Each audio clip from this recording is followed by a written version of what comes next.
everybody, I'm Tom Vassell, and welcome to the 12 Games of Christmas. This is a series that we're putting out this week of games that we think are worth checking out so that you can buy them for other people, and we put out 10 different lists of games. And before we get to today's topic, I do want to say a special shout out to our sponsors, to Days of Wonder, to Repros Productions, and to Libellude for the wonderful games that they make. Definitely you want to check out their stuff. It's fantastic. And one thing I noticed when playing games is some people really care about the theme of a game. Yes, you could play a game like checkers, which essentially has no theme, but sometimes you really want to play a game about spaceships or dinosaurs or fantasy or just a really cool, interesting theme about the real world. Well, here's 12 games for you that have absolutely cool themes. Let's get started. Our next choice is going to be Above and Below Haunted. This is a great second edition on Above and Below, and I think the changes really push this into a thematic gaming category, and that is because the stories have been expanded just a little bit to where there's additional choices involved in them. Sometimes they're multi-layered, where you make a choice, another story, make another choice, and then you get to the resolution. There's also going to be different characters that you find that are going to expand your party, so it just feels a little bit more like your personal journey into establishing this city that you're trying to build up. So you really get to know the world more, the different personalities of the different characters, and it just sells this Arzium world that Red Raven has worked to create.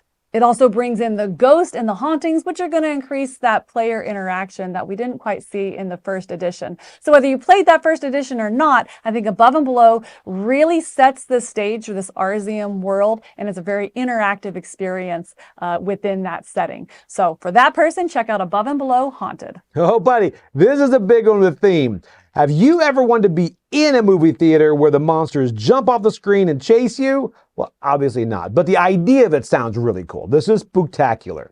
Spooktacular is one of those games that came out and I saw the cover and I saw the artwork and I saw the monsters and I'm like, this game better be good. Spoiler alert, it's really, really good. This is one that I always see played still at Dice Tower conventions all the time. And I always have to sit there and I'm like, who do you have? How's it going? Who's going to win? Everyone plays a different monster that are parodies and based on monsters you know about. Like there's a killer car. No idea what that could be. Everything is kind of based on a monster out there, and you're in the theater trying to get people.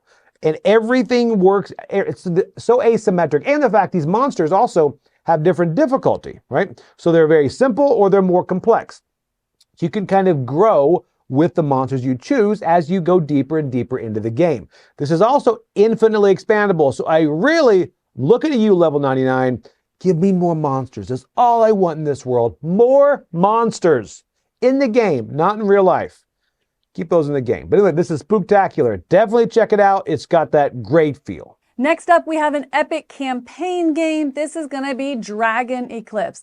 This is perfect for fans of any like dragons or training creatures, anything like that, kind of reminiscent of like Pokemon, but it's going to have a great world that you're venturing out into, different cities that you're exploring where you have a limited amount of time. So you want to make sure that you get to do everything and talk to the right people. You're going to go into these big battles where you're battling different mistlings who are tuned in with different elements as well. And you have to decide, are you going to battle and defeat them, or maybe you want to tame them? And then once you tame them, you want to take them into your catalog and be able to train them to fight alongside of you. So it really feels like it's your adventure that you're on with personal quests and stories, discovering lands and training your own dragons. So for someone who's interested in any of those themes, be sure to check out Dragon Eclipse. So you've got a racing fan in your life, but they don't just like racing, they like crashing. Well, Joyride is maybe the one you're looking to give them.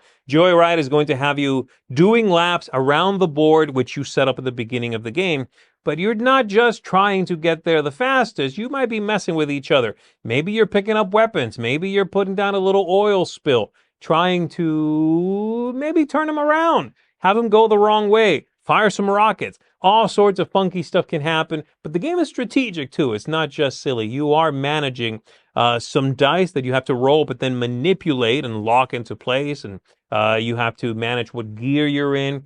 There's a lot going on in this one. It's incredibly variable. There's a lot of different ways you can play and things you can do, and it looks just really cool. So this is one, again, if they want a little bit of chaos, they want a little bit of control, and they love the mixture of the two, that's Joyride. Next up on the list is the Lord of the Rings Duel for Middle-earth.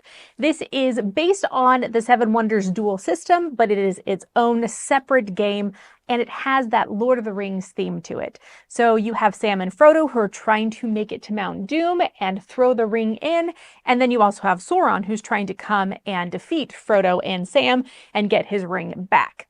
And there's also a third win condition that you've kind of rallied the troops to be able to defeat the other one. This is a really cool game. It's got that good Lord of the Rings themes. If you're a fan of the other Seven Wonders games and you really want to try out this new theme, these new mechanisms, it's a solid pick. Origin Story is a thematic trick-taking game. A lot of people might pause right there because trick-taking games are typically not thought of as thematic at all, even if they'll have some type of a theme over it. Origin Story really is one of the more thematic trick-taking games that I've ever played. The idea in the game is that every player is playing as a superhero, and as you play through the game, you're going to be drafting your superpowers, or maybe you'll be drafting pieces of equipment for your superhero, or sidekicks, things along those lines. You're playing through 5 rounds, and at the 5th round, you're going to reveal your alter ego, your complete superhero. And how that really plays out mechanically is that each round you're getting access to new powers that allow you to do clever, interesting, kind of rule-breaking items throughout the game. And so it really leads to this feeling of progressively building up from your kind of alter ego, your regular human form, to your superhero form. And that really makes for an interesting twist on a traditional trick-taking game. That is Origin Story. Our next choice is perfect for fans of Worms, the old game. This is going to be Snails, though. If you don't know that game, you don't have to. It still has something for you. Something between Molotov cocktails or bazookas, toxic waste. But you're a snail and you have your own snail army with your own equipment and you're going out and battling each other. It's an absolute raucous good time in here as you're getting these different, just crazy equipment and trying to blow up the other team. So it's a fun setting with a lot of good chaotic stories that come out of it as you build up your team. So for fans of the old Worms game or just fans of chaos in unique and funny settings, be sure to check out Snails. All right. I think I'm the only person here that likes Star Trek over Star Wars. And the games aren't helping me out because Star Wars has some killer games. But Star Trek is finally getting up there. This game is Captain's Chair. Star Trek Captain's Chair is incredible. This game is a fantastic game. It plays great at 2 or solo. There are so many things to love about this game. Number one, each of the 6 captains that you play in it feels so distinct. There's a deep strategy with this, and it really, really nails the Star Trek theme. Not only from the cards, the way they synergize with each other, but also the artwork and everything in this feels like you are in an episode of Star Trek. And it's got that deep strategy that feels so good. This took a while for me to have hit the table because Star Trek games are hit or miss. This one is a home run. If you like Star Trek, which, let's be honest, everyone does, this is a fantastic deck building game. And even if you don't, or if you're just familiar with Star Trek, the mechanics and the game of this is so strong. I played this with people that don't love the theme. They still loved the game. That speaks to how well this game is designed. This is definitely one not to sleep on. This is Star Trek Captain's Chair. This recommendation is especially if you know a Star Wars gamer out there. This is Star Wars Unlimited Intro Battle Hoth. This is a 2-player core box set for Star Wars Unlimited, but it's one that you can play standalone by itself. If you're intimidated about jumping into collectible games, then maybe this is a good place to start because it has a great tutorial onboarding system. It has better components than buying just the standalone welcoming starting boxes into this game series. And all of the cards are cohesive and fit that theme of the Battle of Hoth, where you're trying to, as one player, as Leia, defend and escape from the base, and as the other side is Darth Vader, you're trying to invade. Now, it's done all through this head-to-head card gameplay, but I love these decks of cards, and I think that they are good for people who already have played Star Wars Unlimited and want something that's just going to be a little bit easier to bring to people, less intimidating, and just kind of self-contained. Or if this is all you ever dive into and you don't want to dive deeper, this is a rewarding, fun product. So check out Star Wars Unlimited Intro Battle Hoth. One game that seems to keep giving and giving is Unmatched, and they've done it again with Unmatched Battle of Legends Volume 3. This one's going to give you a fun mixture of characters with really interesting, unique abilities. You've got Chupacabra in there, who is an attacking machine. You've got Blackbeard, who is going to have pirate loot, and you can manage this, and maybe your opponent will give you some of it to stop you from doing horrible, horrible things. But my favorite has got to be Pandora and Pandora's Box. Oh, so fun. At the beginning of every turn, you are going to be flipping over cards from a small side deck that represents Pandora's Box. And if you stop early enough, you could do amazing things. But if you push your luck, boy, it's going to bite you. So if you're looking for a fighting game head-to-head that has a lot of theme, you could do a lot worse than Unmatched Battle of Legends Volume 3. Wroth is an incredibly thematic area majority game coming from designer and artist Manny Tremblay. This is a game that is based in a post-apocalyptic type world, and every player is going to be part of an asymmetric tribe. They're going to have their own unique dice, their own unique powers, and all of this is going to lead to an incredibly innovative and immersive experience where you are trying to best utilize the powers of your tribe while also being aware of and trying to counteract the powers of the other tribes. The theme really comes through a number of different things. Number one, through those asymmetric tribes, because they all lean into a particular type of battle style and area majority type of style. And also the art in this game is really, really breathtaking, heavily saturated, vibrant, bright art that pull you into this world that the designer and artists have created. And so if you're looking for an asymmetric area majority game with a huge amount of theme, look no further than Wroth. Our final game today is actually an expansion of sorts. Let me explain. It's called Dice Throne Adventures. Now, Dice Throne is a fantastic game. If you like Yahtzee and you want to play Yahtzee against someone else in a battle, then Dice Throne is a fantastic thing. And there's all kinds of Dice Throne where you can be a paladin or a rogue or a gunslinger or a vampire. They also made some theme versions of it where you could be the Avengers or X-Men.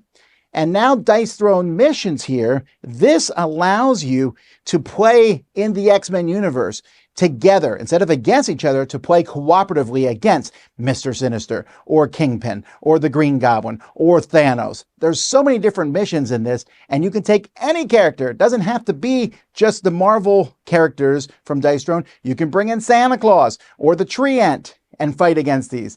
And so you're working together, and also in all these powers that you've been using to slap each other around in Dice Throne, you're now trying to slap the bad guy around. And the missions are rated from easy to hard to I don't know how anyone ever beats it. But each mission is a board. You open the board, you can play. There's almost no setup involved. You flip the board and then you fight the boss. So you fight a bunch of his thugs, then you fight the boss. It is such a good value. You get a ton of missions in the box. Each one can be played over and over and over again with different characters going up against it. And there are ways to level up and even make it into sort of a campaign if you want to. So this is a great addition to Dice Throne. That's Dice Throne Missions. And that's it. Those are the top 12, or not the top 12, but just 12 great games that we think you should check out, thematic games to get for people for Christmas this year. And hey, while you're at it, check out our sponsors. Check out the games from Days of Wonder, Libellude, and Repos Production, because they put out some really good stuff. And we want to say thank you to them. And I want to say thank you to you all for watching. A reminder, there are 9 other lists coming out this week, so check them out for a variety of topics. And above all, thank you for watching and have a very Merry Christmas. From all of us here at Dice Tower, I'm Tom Vasel.